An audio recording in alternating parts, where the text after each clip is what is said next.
Chosen one, God told me to say this to you clearly. Congratulations. It's done. That thing that almost broke you, you will never have to go through that again. I know what you're thinking right now. You're sitting there, maybe in your kitchen, maybe on the edge of your bed at 2 a.m., and you're asking the question you've whispered 1,000 times in the dark. Is this ever going to end?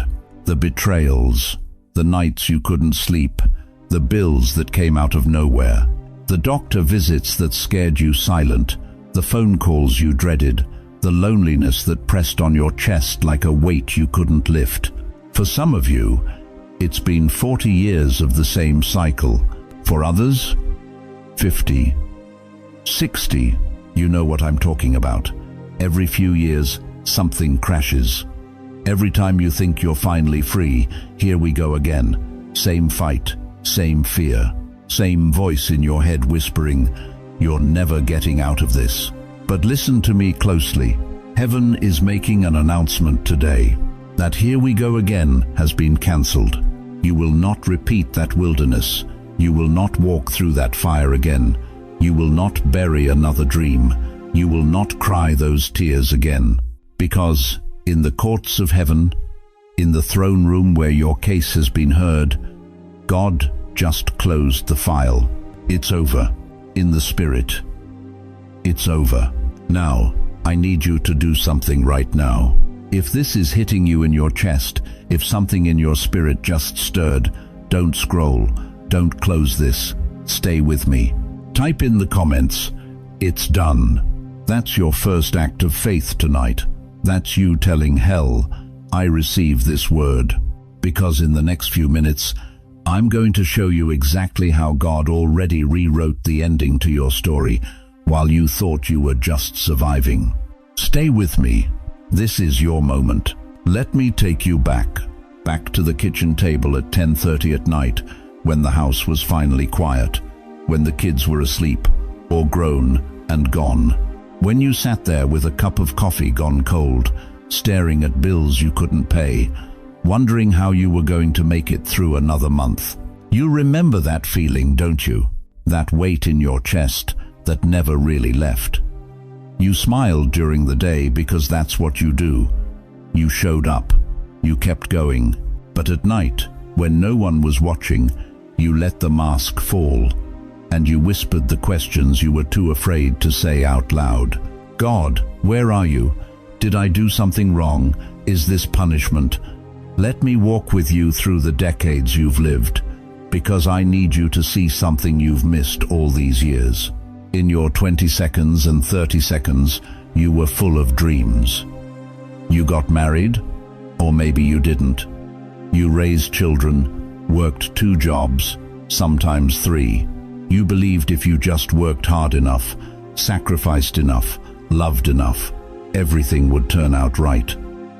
You believed in the promise of the American dream, a house, stability, a good retirement, peace. But somewhere along the way, the dream started cracking. By your 40 seconds and 50 seconds, the betrayals came. Maybe it was a spouse who walked out.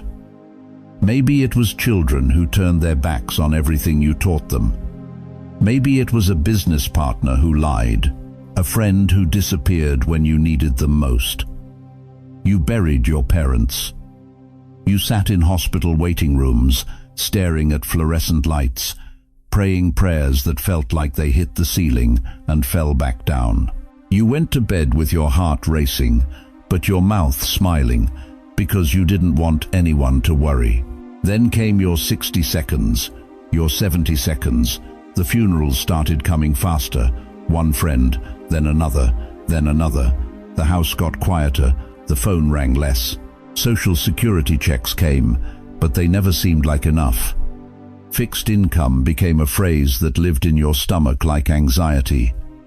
You watched your body slow down, your knees hurt, your back ached. Simple things became hard. And the loneliest part? You started wondering if anyone even noticed you anymore. Late at night, when the TV was the only sound in the house, you sat there and asked the questions that religion told you never to ask. The questions that made you feel guilty just for thinking them. Am I cursed? You've thought it, haven't you? You've looked at your life and wondered why everything has been so hard. Why every time you got close to peace, something came and ripped it away. Did I miss God somewhere? You've replayed every decision, every choice, every moment you think you might have turned left when you should have turned right. And you've beaten yourself up, wondering if this whole thing is your fault. Is this punishment?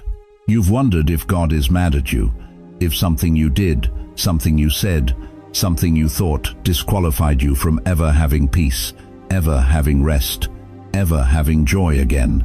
And here's the one that cuts the deepest. Is it just too late for me? You've looked in the mirror and seen the years, the gray hair, the wrinkles, the scars, and you've thought, maybe my time is over. Maybe the good stuff was for other people.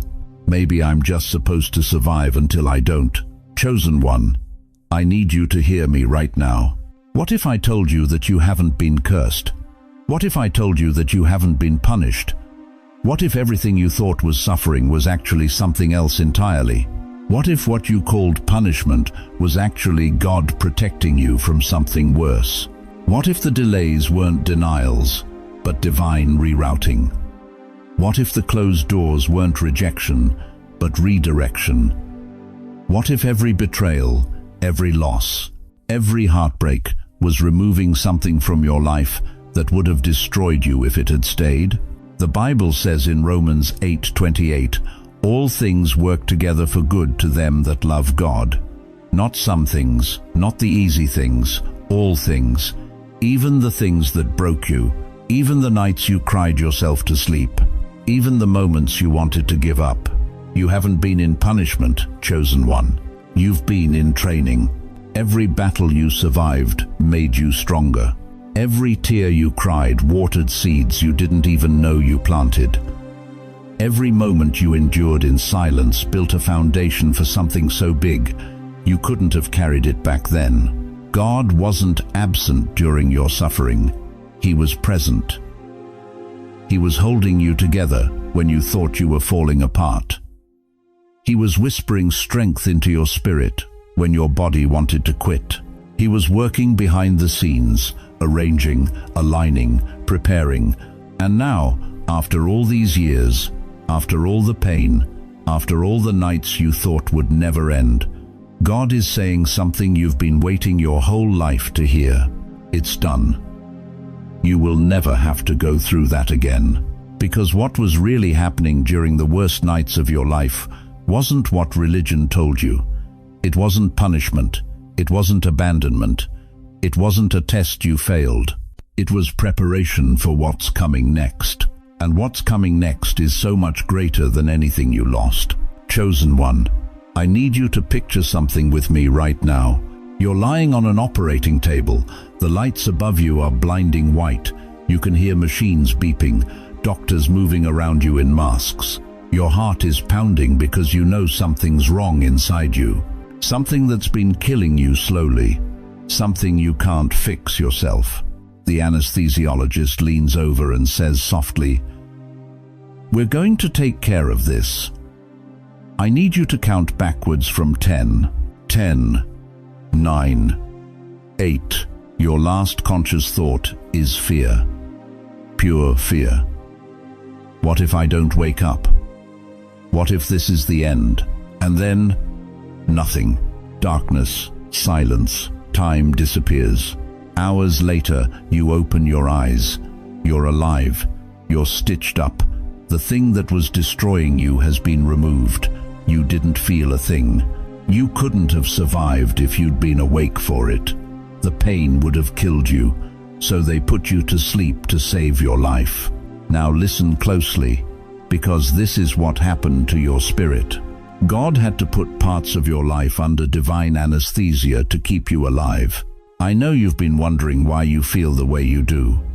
Why for the past year, maybe 2 years, maybe longer, you've been moving through life like you're walking through water. Everything feels heavy.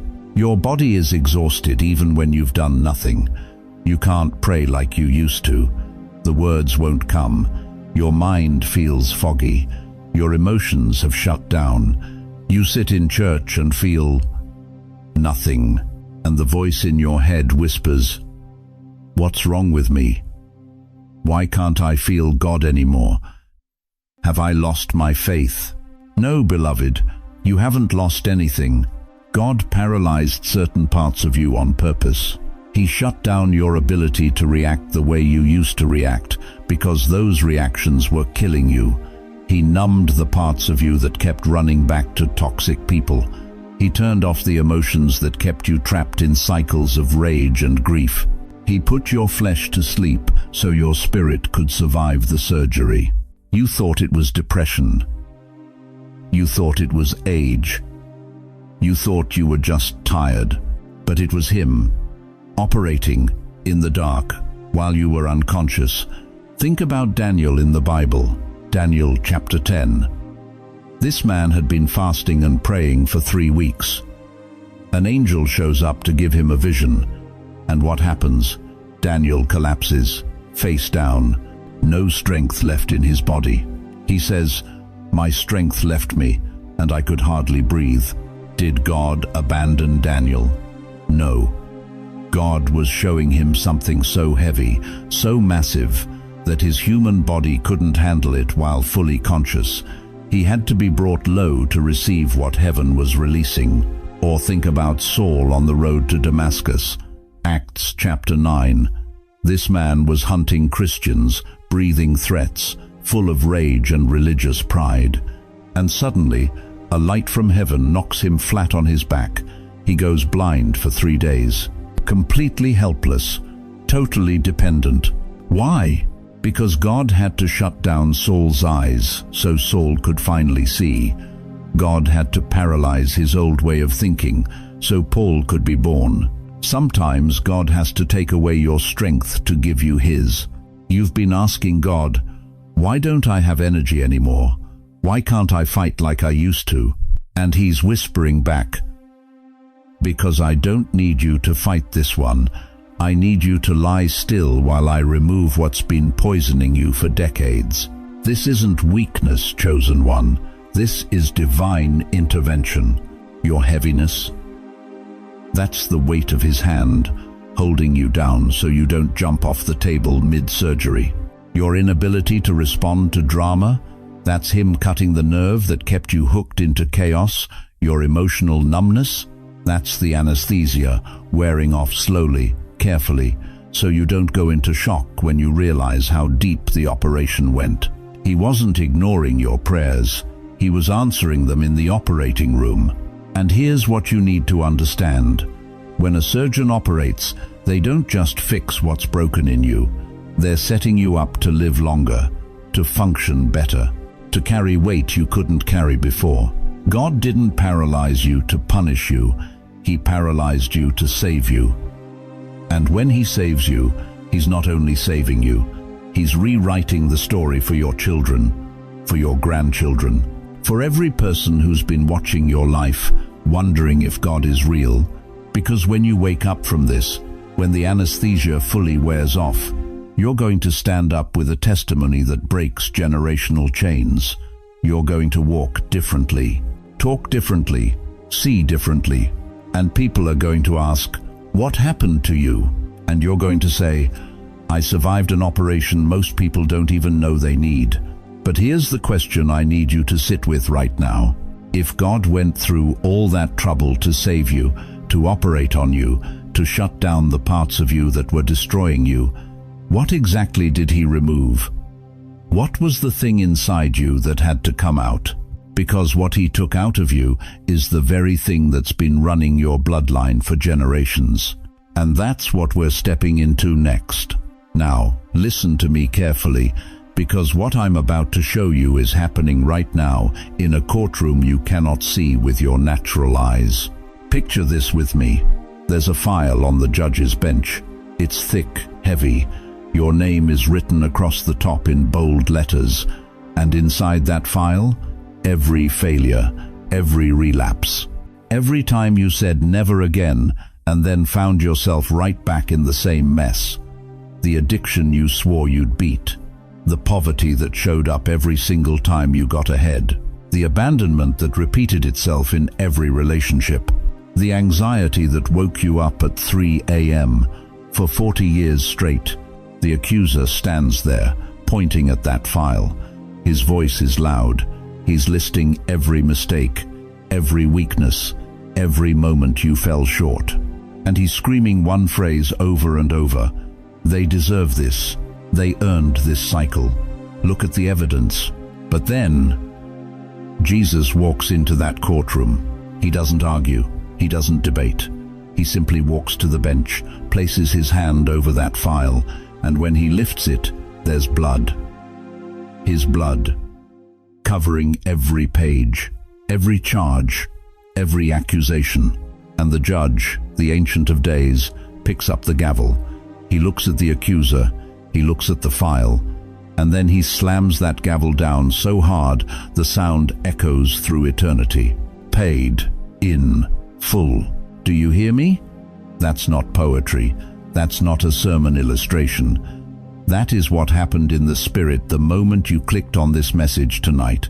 Your cycle just got a verdict, and the verdict is finished. Now let me explain something that most believers don't understand. Spiritual cycles operate like legal contracts in the invisible realm. They have terms, they have conditions, they have enforceability. And as long as those contracts are valid, the enemy has the legal right to keep bringing that pattern back into your life. But here's what breaks everything. When Jesus Christ cancels a contract with his blood, it becomes illegal in heaven for that cycle to continue. Not harder, not unlikely, illegal. That means the addiction that's haunted you for 30 years, legally cancelled. The financial chaos that's followed you from apartment to apartment, city to city, decade to decade, legally cancelled. The loneliness that made you feel like nobody would ever stay, legally cancelled. The fear that gripped your chest every time the phone rang, legally cancelled. God is saying to you tonight, and I need you to receive this in your spirit. Legally in heaven, that pattern is over. That depression is over. That abandonment is over. That here we go again moment is over. You will never have to go through that again. Now slow down with me. Look at me. I need you to hear this next part clearly. You may still feel the echo. You may still hear the voice. You may still remember the pain so vividly, it feels like it's happening right now. But feeling the echo does not mean the cycle is still active. The contract is broken. The legal ground is gone. The file is closed. You will never have to go through that again unless you voluntarily walk back into it. And that's where your authority comes in. That's where your voice matters. Because even though God cancelled it in heaven, you have to enforce it on earth. You have to speak it. You have to draw the line. So right now, I need you to do something. Don't just listen. Participate. Type in the comments, I refuse to go back. Say it out loud in your room. Say it to the walls. Say it to the enemy who's been counting on you repeating that cycle one more time. This is your line in the sand. This is your Rubicon. You cross it tonight, and everything behind you stays behind you. Now here's the question I know you're asking, because I can feel it through the screen. If it's really over, why do I still feel the weight? Why does my body still hurt? Why does my mind still race? Why do I wake up tired? Because, chosen one, God isn't just ending the cycle. He's rewiring you for what's coming next. And what I'm about to show you will explain why your age, your body, and even your exhaustion are not accidents. They are preparation. Let me take you deeper. Now listen to me carefully, because what I'm about to say is going to challenge everything the world has told you about getting older. You've been sitting there, haven't you? Looking at yourself in the mirror, seeing the wrinkles deepen around your eyes, feeling the ache in your knees when you stand, noticing how your hands don't move quite as fast as they used to. And somewhere in the back of your mind, a lie whispers, Your best days are behind you. The world looks at you and sees expired. Heaven looks at you and sees qualified. Those lines on your face, they're not shame, they're battle lines. Every wrinkle is a war you survived. Every gray hair is a testimony that hell tried to take you out and failed. Your age is not your disqualification. Your age is your evidence. I need you to hear me, sir. I need you to hear me, ma'am. The enemy wants you to believe that because you're 65, 70, 80 years old, God is done with you, that you're supposed to just sit down, be quiet, and wait for heaven. But that is a demonic lie, straight from the pit of hell. Proverbs 16:31 says, "Gray hair is a crown of glory. It is gained in a righteous life." A crown, not a curse, not a mark of weakness, a crown. You've been wearing your glory on your head this whole time and calling it old age. Let me tell you something about God's timing. Moses didn't start his real assignment until he was 80 years old. 80. Most people today are thinking about retirement at 65. Moses was just getting started. He stood before Pharaoh, split the Red Sea, and led millions out of bondage at an age when the world said he should be sitting in a rocking chair. And it wasn't because Moses was strong. It was because Moses had survived. He had walked through the wilderness. He had faced rejection. He had lived 40 years in exile thinking his purpose was dead. But God said, "Now you're ready. Now you know enough. Now you've bled enough. Now I can use you." That's you right now. Caleb was 85 years old when he stood up and said, "Give me this mountain." Joshua 14:12. 85. And he didn't ask for the easy land. He didn't ask for the valley. He asked for the mountain where the giants lived. Because Caleb understood something most people never learn. Age doesn't weaken the anointed. Age sharpens them. You know what makes you dangerous now? You've already been through what used to scare you. The betrayals that would have destroyed you at 30 don't even shake you at 70. The financial storms that used to keep you up all night, you've weathered worse. The loneliness that once crushed your spirit, you've learned how to stand in it and still praise God. Your scars are not proof that you're damaged. Your scars are proof that you're still here. Think about Anna, the prophetess. Luke 2:36-37. She was 84 years old, widowed after only 7 years of marriage, and she spent the rest of her life in the temple, praying and fasting. The world would have looked at her and said, "What a waste. She could have remarried. She could have had a comfortable life." But heaven said, "She's exactly where she needs to be." And because she refused to quit, because she kept showing up even in her old age, she became one of the first people to recognize the Messiah when Mary and Joseph brought baby Jesus to the temple. At 84 years old, Anna got to hold the answer to every prayer she'd ever prayed. Your age didn't disqualify her. Your age didn't disqualify Moses. Your age didn't disqualify Caleb. And your age does not disqualify you. God is not done using people your age. He's just done letting you bleed the same way. You've been through the war. You've walked through the fire. You've survived the betrayals, the losses, the heartbreaks, the disappointments. And now God is saying, "I'm not putting you through that again, but I am putting you to work." Because the younger generation needs to see what faith looks like when it refuses to retire. They need to see what trust looks like after 60 years of storms. They need to see what worship looks like when your body is tired, but your spirit is still on fire. You are not too old to be used. You are finally old enough to be trusted. So right now, I want you to do something.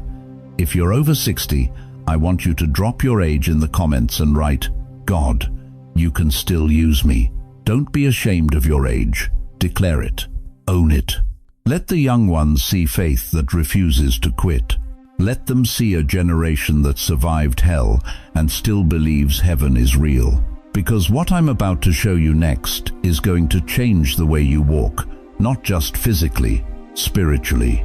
I'm going to show you how to move like someone who's truly free, so you don't accidentally drag the war you just survived into the victory God already gave you. Stay with me.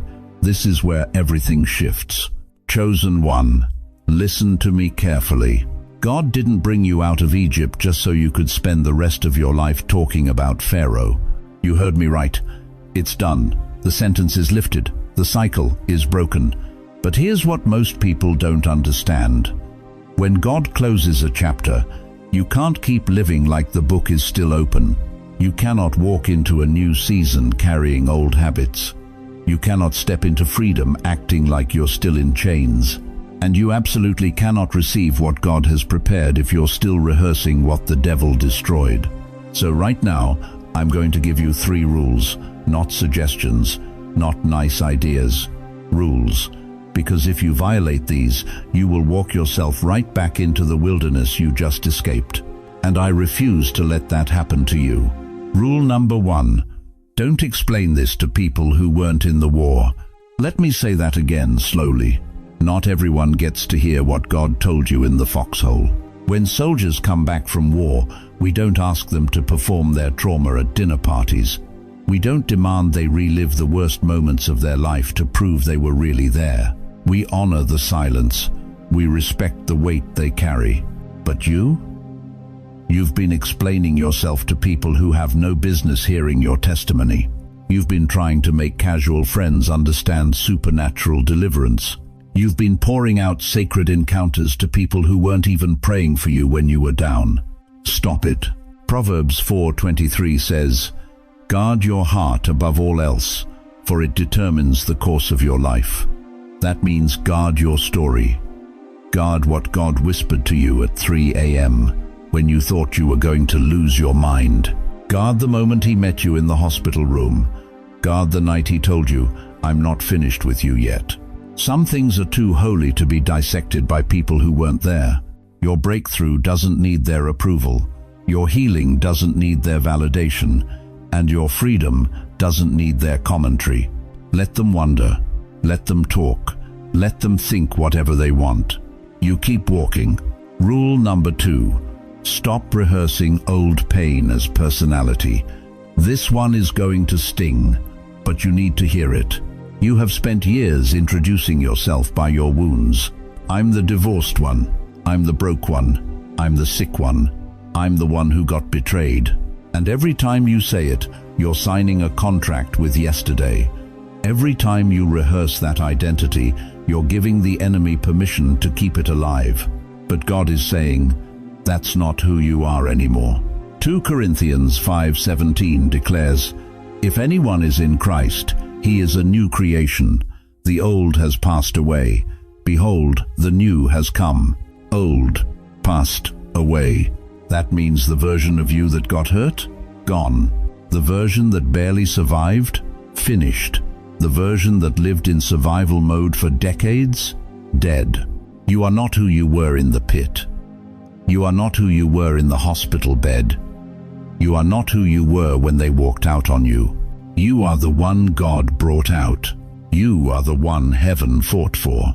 You are the one the enemy could not kill. So stop talking like you're still down there. Stop living like the rescue never happened. Stop dragging dead weight into rooms God is opening for you.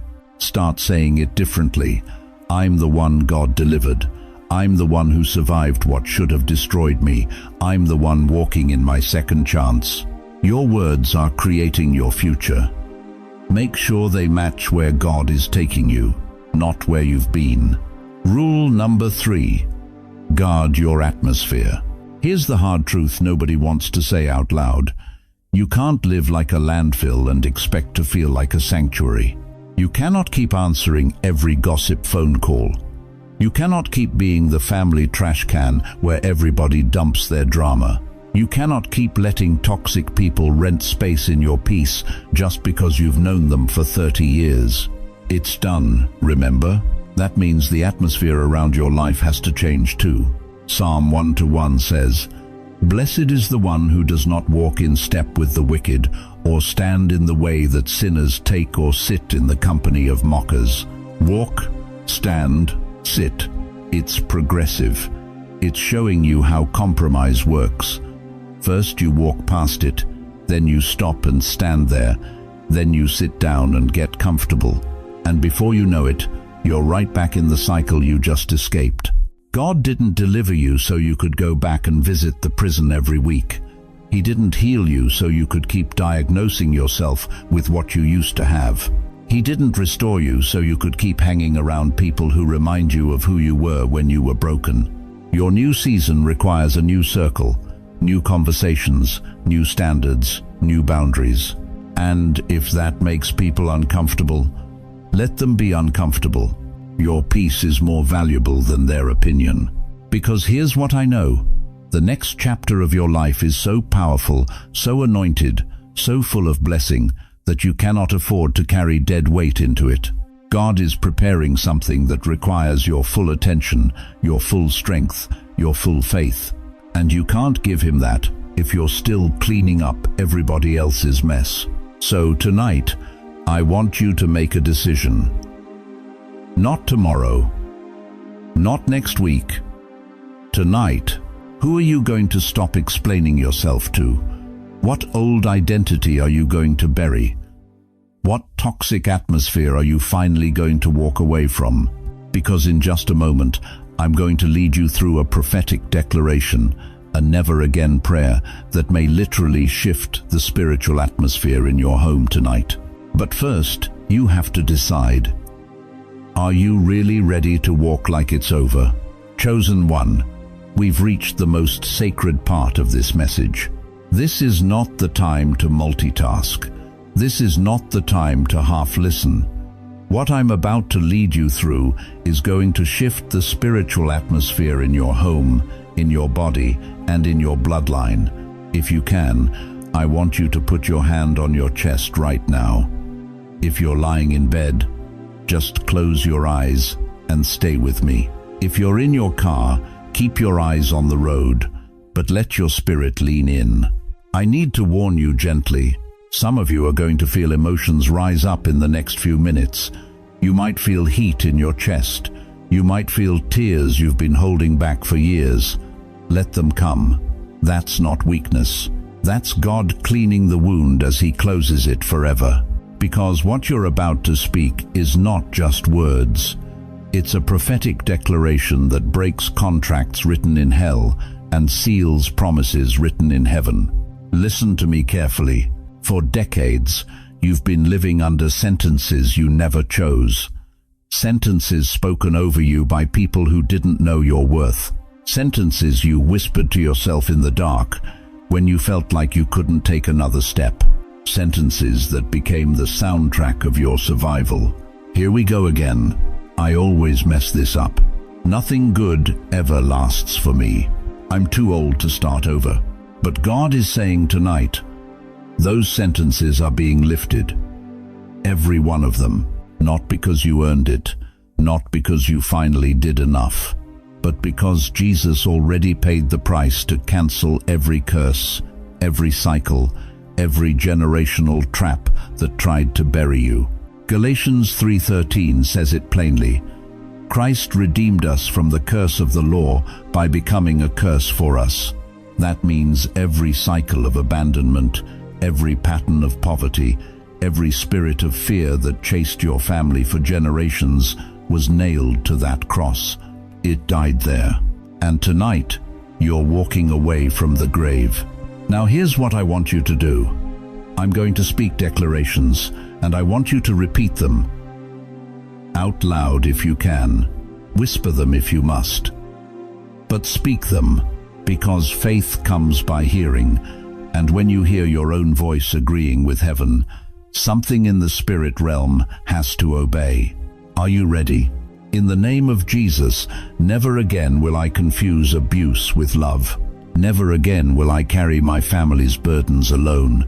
Never again will I call myself a burden. Never again will I expect disaster every time things start going well. Never again will I believe that good things aren't meant for me. Never again will I apologize for taking up space in this world. Never again will I let loneliness convince me I was meant to suffer alone. Never again will I accept betrayal as normal. Never again will I believe my best years are behind me. Never again will I allow the enemy to recycle the same nightmare in my life. Do you feel that? That shift in your chest? That's not anxiety. That's the atmosphere changing. That's chains snapping in the spirit. That's heaven stamping approved over your new season. Now listen closely, because this is critical. When you break a cycle, you don't just stop something, you create space. Empty space. And empty space in the spirit is dangerous if you don't fill it with something holy. Jesus said it himself in Matthew 12:43-45.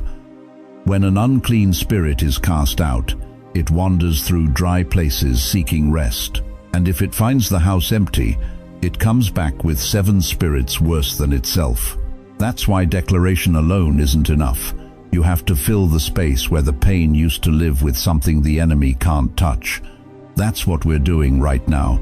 You're not just saying never again. You're making room for here it comes. You're clearing out the graveyard so God can plant a garden. You're evicting the old tenant so the Holy Spirit can move in and take full occupancy. And I need you to mark this moment. Right now, wherever you are, I want you to type in the comments, never again. Let that be your prophetic stamp. Let that be your signature on the new contract heaven just handed you. And if you're believing this word not just for yourself but for your children, your grandchildren, your entire bloodline, tag their first name in the comments. Say, never again, Maria. Never again, James. Because this isn't just about you. This is generational deliverance happening in real time. Some of you just broke a 60-year cycle with 2 words. Some of you just set your grandchildren free from something they would have inherited. Some of you just gave the enemy an eviction notice. He can't fight in court. Now, here's what you need to understand. The contract is broken. The sentence is lifted. The cycle is over. But now we have to talk about what God is about to build in the empty space where the pain used to live. Because heaven doesn't just remove, heaven replaces. And what he's preparing to give you next is going to make you forget you ever cried those tears. Stay with me, because the best part of your story is about to be written. Chosen one. Let me tell you something about the end of war that nobody talks about. When the bombs stop falling, when the gunfire finally goes silent, when the soldiers come home, the first thing you see is rubble. Streets that used to be full of life, now empty and grey. And for a moment, it looks worse than the war itself. Because at least during the battle, you knew what you were fighting. But now you're standing in the aftermath, looking at the destruction, and you're asking, what now? How do I even begin? That's where you are right now. You've survived the fight. The cycle is broken, the sentence is lifted. But when you look around your life, you see the rubble, the broken relationships, the financial gaps, the health that hasn't caught up yet, the loneliness that still sits in your living room at night. And you're wondering if it's really over. Why doesn't it feel like victory yet? Listen to me closely. After every war, there is a rebuilding phase. Cities don't stay in ruins forever. Cranes come, bulldozers clear the debris, new foundations are poured, and within months, new buildings rise where bombs once fell. That's your life right now. God is not leaving you in the rubble. He is already sending the cranes. New relationships are being positioned. New routines are forming. New ideas are stirring in your mind at 3 a.m. New strength is rising in your body that you thought was gone forever. You're not imagining it. That's construction beginning. Isaiah 61:4 says, "They will rebuild the ancient ruins and restore the places long devastated. They will renew the ruined cities that have been devastated for generations." That's you. That's your bloodline. That's your future. God doesn't just end cycles. He builds new realities. And what he's building around you right now will shock everyone who thought you were finished. Let me show you 4 new realities that are already forming in your life. You may not see them fully yet, but they are under construction, and within weeks, you will start to recognize them. First, new peace. You're going to notice something strange. Days where your mind is quiet. Mornings where you wake up and the panic isn't sitting on your chest anymore. Moments where you catch yourself smiling for no reason at all. For 40, 50, 60 years, anxiety was your alarm clock. Fear was your companion. Worry was the voice narrating your day. But something has shifted. You'll be sitting in your chair, maybe looking out the window, and you'll realize, I haven't spiraled in 3 days. I haven't replayed that argument in 2 weeks. I haven't cried myself to sleep in a month. That's not coincidence. That's construction. God is building peace into the foundation of your new life. Philippians 4-7 calls it the peace of God, which transcends all understanding. You won't even know how it got there. You'll just know it's real. Second, new voice. People are going to start saying things to you that they've never said before. I don't know why. But when you talk, I feel calm. Something about you is different. Can I ask you to pray for me? You won't be preaching. You won't be loud. You'll just be standing in the grocery store, sitting in the waiting room, walking through your neighborhood, and your presence will carry something. That's authority. That's the anointing of someone who survived what should have destroyed them. When you've been through hell and came out whole, your voice carries weight that sermons can't touch. God is giving you a new voice, not louder, deeper. Third, new provision. This one is going to surprise you the most. Money you weren't expecting is going to show up. A refund check in the mail, a discount that wasn't advertised, a neighbor offering help you didn't ask for, an idea that opens a door you thought was sealed. You're going to think, how is this happening? I didn't do anything different. That's favor. That's God rebuilding your financial atmosphere. He's not just patching holes, He's establishing streams. Malachi 3:10 says, I will open the floodgates of heaven and pour out so much blessing that there will not be room enough to store it. You've been in drought for decades. Get ready for flood season. Fourth, new purpose. Here's the one that will define the rest of your life. You're going to get opportunities to mentor younger people, to pray for others, to lead from your story. Someone half your age is going to look at you and say, how did you survive that? And you're going to realize everything you went through wasn't just for you, it was for them. Your scars are their roadmap. Your survival is their permission. Your peace is their proof that God still heals. This is legacy, chosen one. This is why you're still breathing. God didn't keep you alive just so you could rest. He kept you alive so you could build. The cranes are already here. The foundation is being poured, and what God is constructing around you will outlive you by generations. But here's what I need you to understand. Recognizing these signs matters, because the enemy will try to make you miss them. He'll try to keep your eyes on the rubble so you don't see the cranes. He'll try to remind you of yesterday so you ignore today. That's why, at the end of this message, I'm going to pray a very specific prayer of activation over you and your entire family line. A prayer that will open your spiritual eyes to see what God is already building. A prayer that will break the blindness and release the vision. So don't leave yet. Don't click away, because the next few minutes will determine whether you step into this new reality or stay stuck staring at old ruins. The war is over. The construction has begun, and you need to see it clearly. Now listen to me carefully, because what I'm about to tell you is going to change how you see everything you just walked through. You didn't survive for yourself. You didn't endure 40 years of hell just so you could have peace in your final season.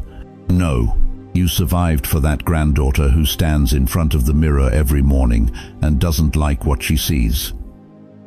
The one who's 16 and already carries shame she can't name. The one who's starting to believe the same lies you believed at her age. You survived for that son who's still fighting addiction.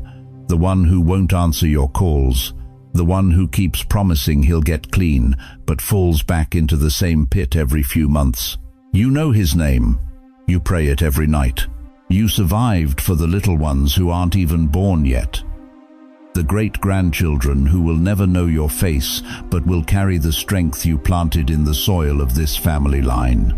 Because here's what heaven sees that you don't. When God set you free tonight, He didn't just break your chains. He broke chains that were waiting for them. Your never again becomes their I don't have to start there. Think about that. The battle you just won, they will never have to fight it.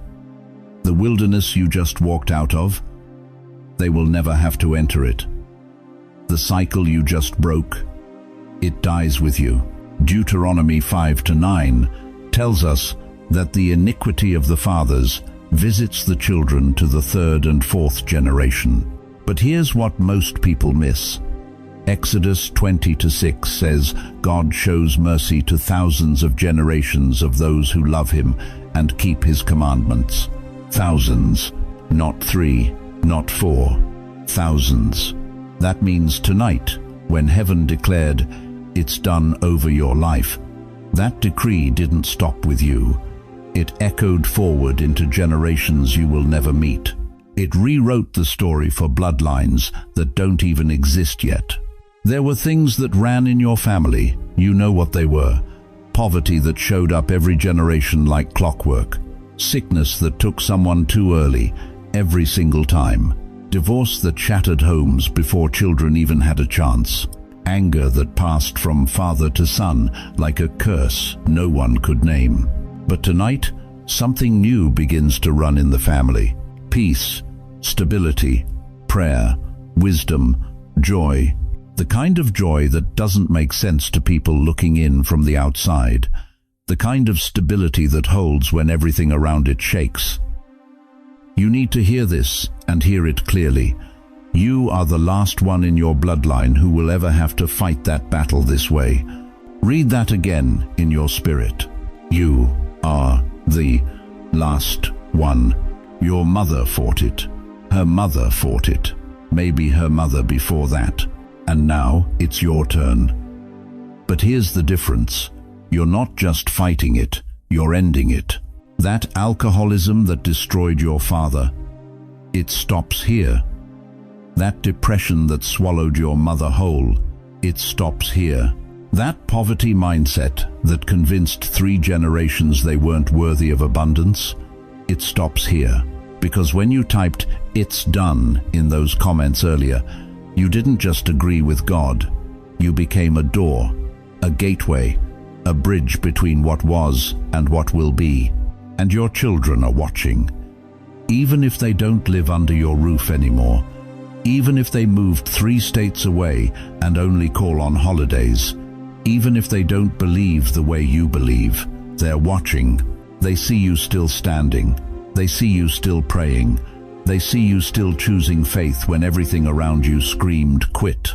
And something in their spirit is shifting because of it. That's why the enemy fought you so hard. That's why hell threw everything at you in those final years. Because he knew if you made it through, if you survived long enough to see this moment, you would become the hinge point, the turning point, the one who changes everything. Proverbs 13:22 says, "A good man leaves an inheritance to his children's children." Most people think that's about money. It's not. It's about legacy. It's about what you leave in the atmosphere of your family. It's about the spiritual inheritance that shapes how they pray, how they fight, how they endure. You're not just leaving them a house.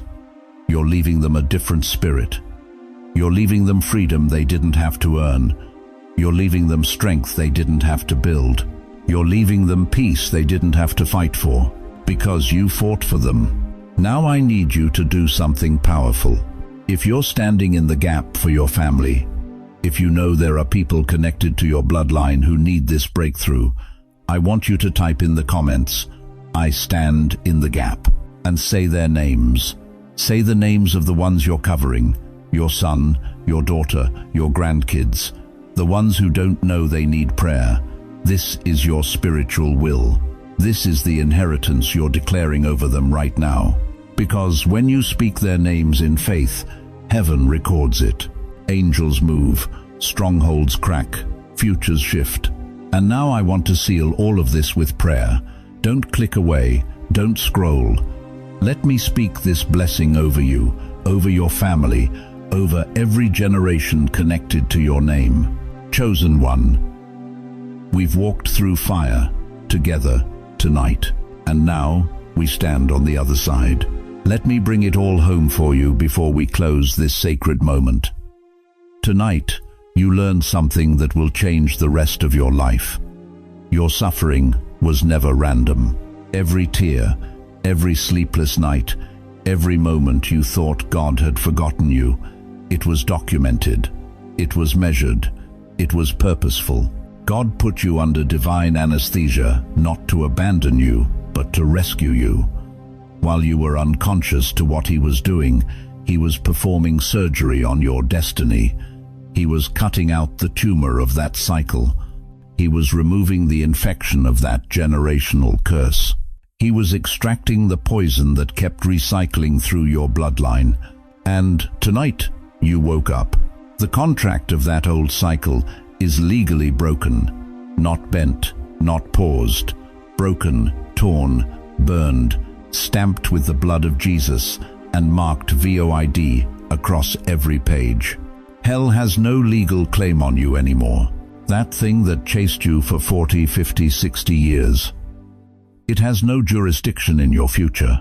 Your age is not your disqualification. Your age is your qualification. The gray in your hair is not a countdown to irrelevance. It's a crown of authority. Every wrinkle on your face is a testimony of survival. Every ache in your bones is proof you outlasted the storm. God doesn't retire His warriors, He repositions them. And you, right now, are being repositioned. And here's what shakes me to my core. Your never again is your family's new starting line. What stops with you tonight doesn't just free you. It frees your children. It frees your grandchildren. It frees great-grandchildren who aren't even born yet.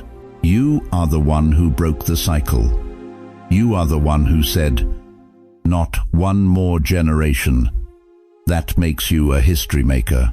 Now, before we part ways, I want to pray over you. Not a casual prayer, a sealing prayer, a commissioning prayer. So, wherever you are, if you can, put your hand over your heart. If you're driving, just receive it in your spirit. But I want you to feel the weight of what's about to be spoken over your life. Father, Ancient of Days, the God who sees the end from the beginning, I come before your throne right now on behalf of every chosen one under the sound of my voice. Lord, you know their name. You know their address. You know the bed they sleep in and the tears they've cried into that pillow. You know every battle, every scar, every question they whispered in the dark. And tonight, Father, I speak peace to their nervous system, peace to their mind that has been racing for decades, peace to their heart that has been broken too many times, peace to their sleep. Let them lie down tonight without fear. Let rest come like a blanket of heaven. Let their bodies stop carrying the trauma of yesterday. Lord, I speak strength to their bones, strength to their joints, strength to every organ, every cell, every breath. Let their bodies feel the surge of divine life again, not the strength of youth, but the strength of purpose, the strength that comes when heaven says, I still have plans for you. Father, I speak over their homes. Let their living room become a sanctuary. Let their kitchen table become an altar. Let the very walls of their house absorb the presence of God so thick that when their children visit, they feel it. When their grandchildren walk in, they sense it. Let their home become a place where heaven touches earth. And Lord, I speak over their family. Mark their children with favor. Mark their grandchildren with protection. Mark even the ones not born yet with divine assignment. Let this turning point tonight ripple forward and backward through the bloodline. Let what was broken in their lineage be rebuilt in their legacy. Father, over this son, over this daughter, I declare by the blood of Jesus Christ, congratulations, it's done. They will never have to go through that again the way they did before. The cycle is broken, the sentence is lifted, the war is over. Let this be the turning point in their story. Let this be the night that changes everything. In Jesus' mighty name, amen. Now, chosen one, if you prayed with me, if something in your spirit just shifted, don't let this moment pass in silence. Write in the comments right now, it's done in Jesus' name. Let that be your declaration. Let that be your stake in the ground. Let heaven and hell both know you received this word. And if you know someone, a friend, a family member, someone who keeps saying, I can't do this anymore, send this to them. Let this be the night they find out they don't have to. Let this be the message that breaks their cycle too. If you're older and you feel God awakening you again in this season of your life, if you feel something stirring that you thought was dead, stay connected here. Subscribe, follow, come back, because we are building a family of chosen ones who refuse to die in the wilderness. We are the generation that said, not on my watch, chosen one. Lift your head, it's done. Walk forward.